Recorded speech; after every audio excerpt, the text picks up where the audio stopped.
चालाक दुश्मन है, सहारा दे के मारेगा।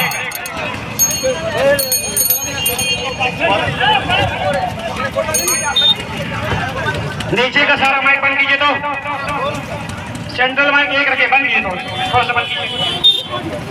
देखिए यहाँ पर ज्यादा देर नहीं। मेरे कारवा जनाबे मौलाना अबू साले कासमी साहब और इस कारवा को, इस काफिले को, इस इनकलाबी रैली को ताउन पहुंचाने वाले राजद के, कांग्रेस के, दीगर दूसरी पार्टियों के, एमआईएम के, जमीयतुल उलमा के और देवबंदी और बरेली हों, अगड़े और पिछड़े हों, सभी नौजवानों सलाम आदाब। हम आपका इस काफिले की जानिब से, इस कारवा की जानिब से शुक्रिया अदा करते हैं कि आप नौजवानों ने बड़े मुहज्जम अंदाज में इस कारवा को इख्तिताम तक पहुंचाया है।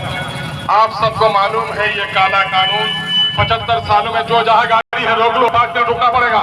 रुकिए रुकिए रुके 5 रुपए गाड़ी। मामला ये है, ये काला कानून इस मुल्क के आईन के आत्मा के खिलाफ है।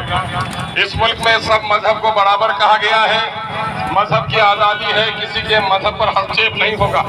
लेकिन मोदी ने हमारे मजहब पर हमला किया है, हमारे संविधान पर हमला किया है। हम देश के सरहदों पर किसी दुश्मन को बर्दाश्त नहीं कर सकते हैं, हम अपने संविधान पर भी कोई हमला बर्दाश्त नहीं करेंगे।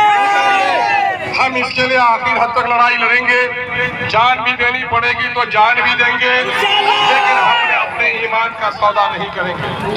अजीजों, इस कारवा को लाने में आप लोगों ने बड़ी मेहनत की है। हमारे भाई महफूज साहब हैं, मौलाना गुलाम रब्बानी साहब हैं, मौलाना समीम साहब हैं, अफरोज साहब हैं, समीम साहब हैं, हमारे और तहजीब बाबू हैं। सब लोगों ने बड़ी मेहनत की है। हम सब कहे, सुनिए, मत झूठ पड़ो यार, ये कौन तमाशा करते हो? इसी का नाम तहजीब है। अगर इस लड़ाई में एक बोतल पानी के लिए तुम्हारा ये अंदाज है, अभी पानी का बंटवारा बंद कीजिए। यहाँ 2-3 बात कहेंगे सिर्फ। ये लड़ाई अभी शुरू हुई है।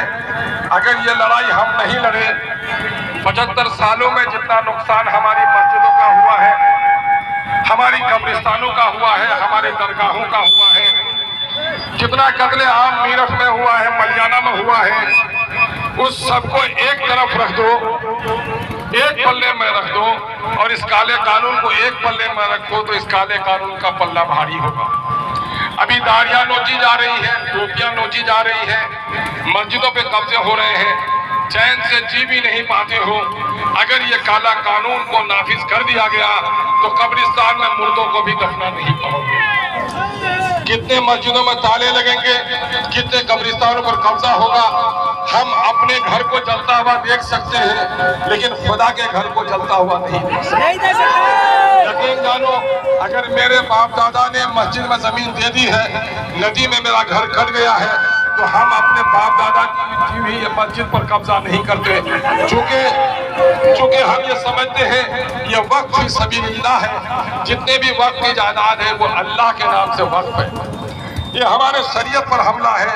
इसलिए हम लोग आज अहद लेते हैं कि हम जान भी मांगो तो जान भी देंगे, तख्त मांगो तो ताज भी देंगे, लेकिन अपने नबी की शान और अपने शरीयत पर कोई आंच आने नहीं।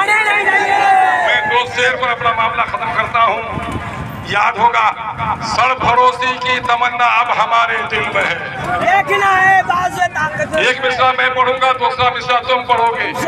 सरफरोशी की तमन्ना अब हमारे दिल में है।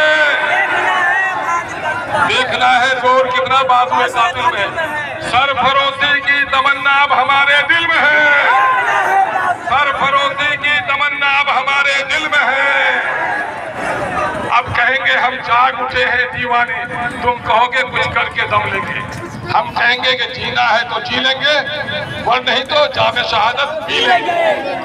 अब जाग उठे हैं दीवाने, अब जाग उठे हैं दीवाने, दुनिया को जगा के दम लेंगे। अब जाग उठे हैं दीवाने, अब जाग उठे हैं दीवाने। जीना है तो इज्जत से जी लेंगे, जीना है तो इज्जत से जी लेंगे। इनकलाबी नौजवानों, बहुत बहुत शुक्रिया।